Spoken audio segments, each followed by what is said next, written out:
Hi, this is Ashwini again, and in my last video, I spoke about what was happening when I got my contract for my first traditionally published book, The Adventures of Little Kanya, the Sonic Reverberator. It's a children's book, fantasy book. So all the time, what happens is that as an author, you keep on writing, you keep on editing, and you feel that the book is finished, it is over, but it is not. And so after I signed the contract, I was given about a year or so to send the full manuscript so that it could be edited. They already had the summaries, so they knew what the story was about. So I thought, okay, great. I have got this contract. I have finished writing my book, my story, and this was the first part.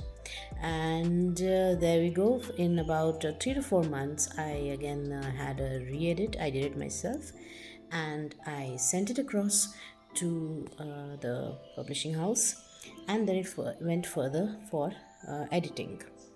Now, the process of publishing is very, very long, and it involves not computers or AI, it involves people, and people take their time to work out things. People have lives they have to live, they fall ill, so you have to remember all that. So when your manuscript goes to the publisher to be edited by a good editor, they will take around 3 to 4 months before you get it back. It depends on your manuscript, how good you have written it.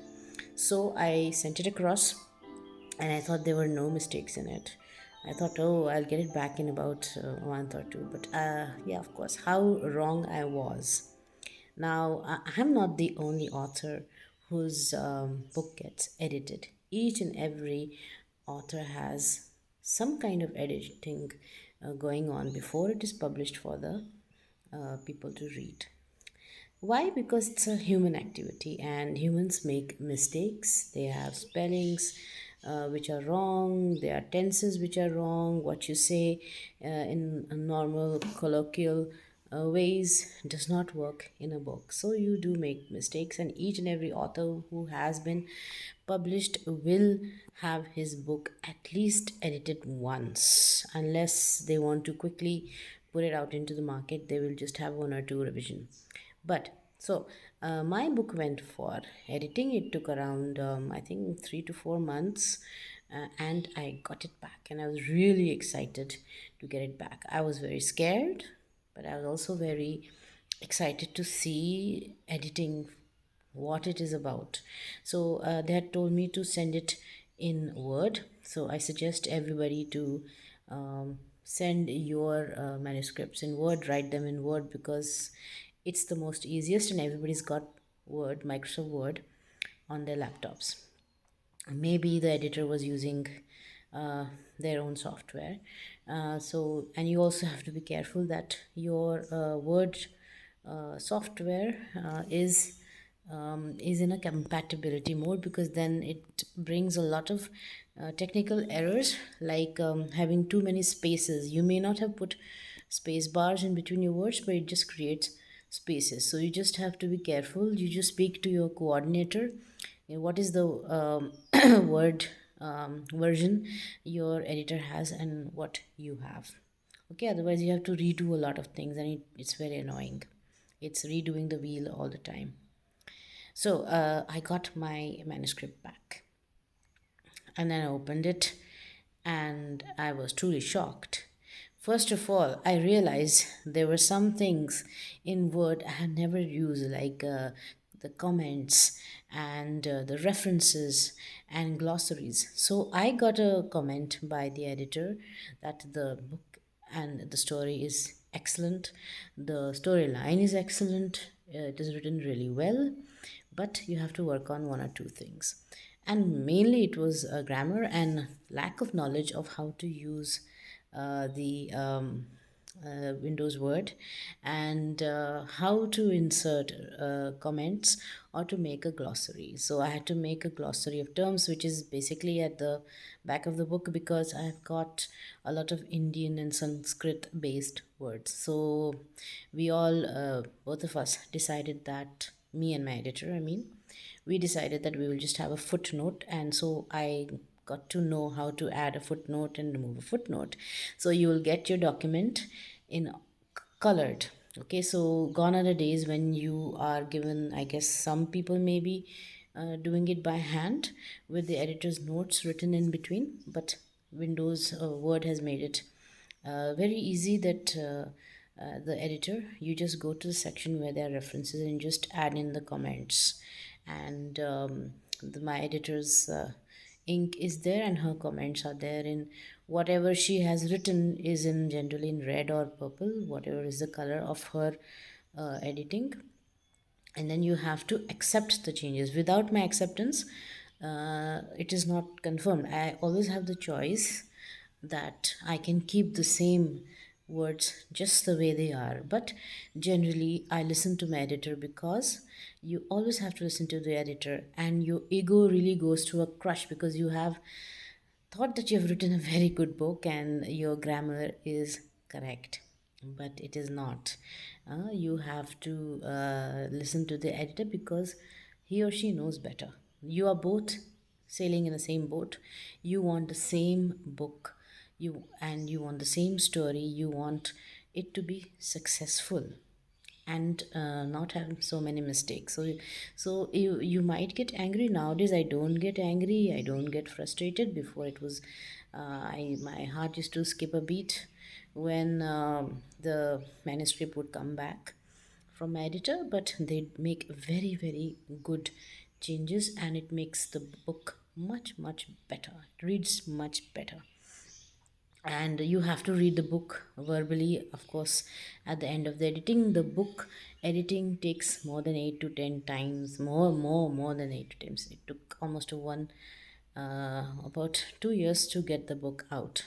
So lots of editing takes place, and then proofreading, at least 3 to 4 times you need to proofread, and then you read the art copy, and then again you find mistakes and you have to redo the mistakes again when it turns into a PDF and is typesetted.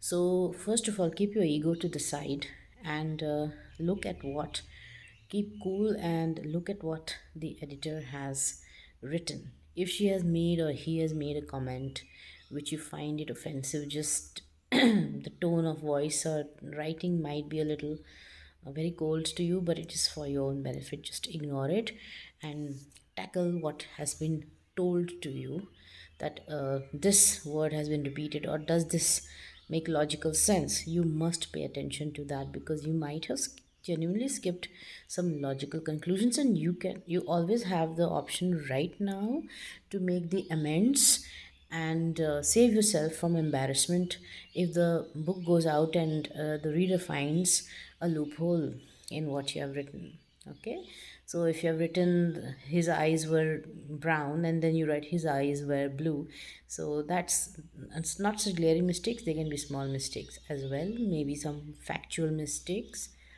about a certain thing that happens can occur. So always listen to the editor, and it's a different experience of redoing your book and bringing down your ego. So there's something to learn, that someone always knows better than you and that you're not perfect, and there is no perfect story ever. Each story will get edited. Okay, so this is what I learned, that every time the book the story is going to come back edited, it's going to have some red ink on it, and you better be prepared for it. And if you make changes, you have to please have a good relationship with your editor and just tell them, just make a note in the comments, because whatever you do is going to also come there. Thank you. And one more thing that happened when I got my script back. Everybody who had told me, my family members had first of all were very skeptical about me getting the contract at all. And then when I got the contract for a traditional published house, They were like, yeah, we told you so, you would get the contract. And when I got the manuscript back, they said, yeah, see, your writing is terrible. See, so many mistakes are there.